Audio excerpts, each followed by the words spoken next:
10 conseils pour bien gérer ton argent. Bonjour à toi, j'espère que tu vas merveilleusement bien. Si tu ne me connais pas encore, je suis Astrid, coach, experte en bien-être et sophrologue.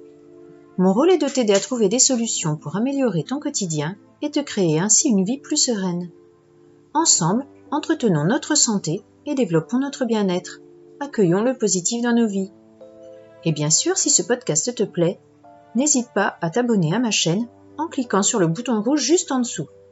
Je publie chaque jour une vidéo pour t'aider à améliorer ta vie au quotidien. 10 conseils pour bien gérer ton argent. Pour commencer, identifie tes objectifs et tes motivations personnelles. Plusieurs grands objectifs peuvent motiver tes efforts mensuels d'épargne. Achat de ta résidence principale, accomplissement d'un projet personnel comme les études, une entreprise, une association, financement d'un événement, d'un voyage, d'un anniversaire, d'une naissance ou d'un mariage. Afin d'atteindre l'objectif de ton choix, voici 4 astuces pratiques. Fixe-toi une deadline et définis un plan clair pour atteindre tes objectifs.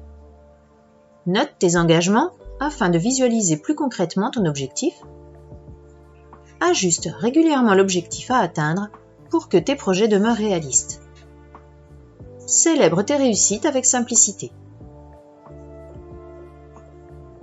Deuxièmement, analyse tes dépenses en fin de mois. Établis un suivi de tes entrées et sorties d'argent afin d'identifier les principales sources de dépenses qu'il t'est possible de réduire. Mets en application la règle des 50, 30, 20.